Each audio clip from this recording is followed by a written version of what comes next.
Bismillahirrahmanirrahim. Berikutnya teknik reportase menentukan sudut pandang atau angle berita.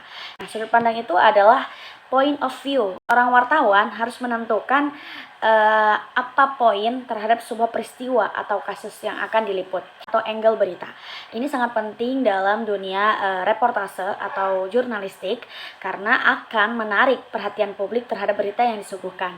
Adapun yang mempengaruhi dari angle itu sendiri ada 4. Pertama bisa jadi dari kebijakan perusahaan medianya, kemudian news value-nya, kemudian segmentasi media, dan yang terakhir ya dalam pengambilan penentuan judul lead dan teras beritanya.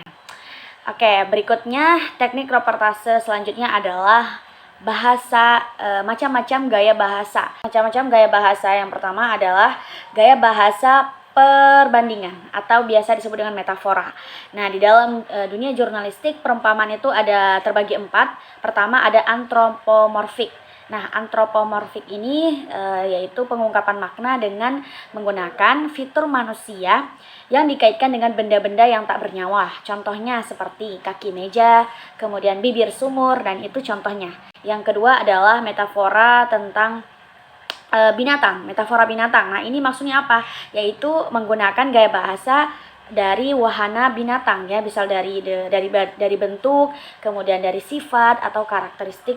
Kemudian contohnya adalah kuping gajah atau contoh lainnya ekor kuda. Nah, itu contohnya. Kemudian metafora yang ketiga adalah relasi konkret dan abstrak. Ini maksudnya pengungkapan makna dengan menggunakan referensi objek abstrak untuk menyatakan referen yang konkret.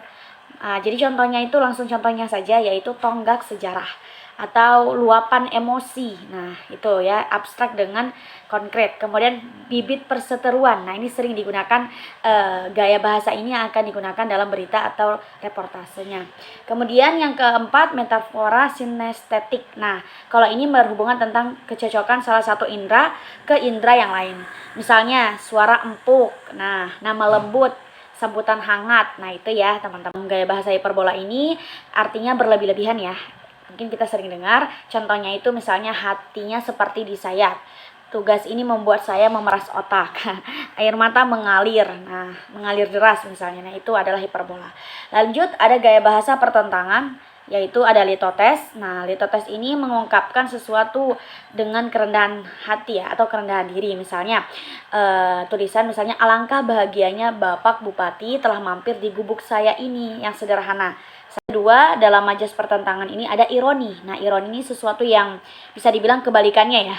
Misalnya gini, suara kamu bagus ya, merdu, tapi alangkah baiknya lagi tidak usah bernyanyi. Nah, itu ya, maksudnya menyinggung ya. Yang ketiga ada gaya bahasa pertautan. Nah, ini ada 2 contoh yang saya cantumin. Pertama, metonimia. Metonimia ini apa? Yaitu pengungkapan sesuatu yang terkait dengan kata benda, atau bisa juga dengan brand atau label atau jenis dan lain sebagainya. Penggunaan kata ini biasanya para penduduk desa ya, atau para penduduk setempat sedang menikmati kapal api di sore hari. Nah, kapal api itu kan makna atau brand ya, brand kopi. Misalnya hari ini Rini terbang dengan Garuda untuk pergi ke Bali. Nah, Garuda itu kita udah sama-sama paham bahwa Garuda itu adalah merek maskapai dalam dunia penerbangan. Lagi alusi, ini mengungkapkan sesuatu melalui kesamaan antar manusia atau peristiwa. Misalnya, kesuksesan aplikasi Gojek sepertinya suatu saat nanti Nadiem Makarin ya, selaku pemilik CEO aplikasi Gojek ini akan bisa menjadi Bill Gates. Membahas tentang kesamaan antar manusia atau peristiwa ya, alusi namanya. Lalu yang terakhir yaitu gaya bahasa perulangan. Nah, ini repetisi dan tautologi. Repetisi ini adalah pengulangan kata. Misalnya, waspadalah, waspadalah, waspadalah, maling sedang mengincar harta Anda. Nah, contoh kalau yang kedua yaitu tautologi, pengulangan kata atau gagasan secara berlebihan. Misalnya gini, coba lagi, sekali lagi. Nah, itu. Demikian yang bisa saya sampaikan. Lanjutkan kepada penjelasan berikutnya.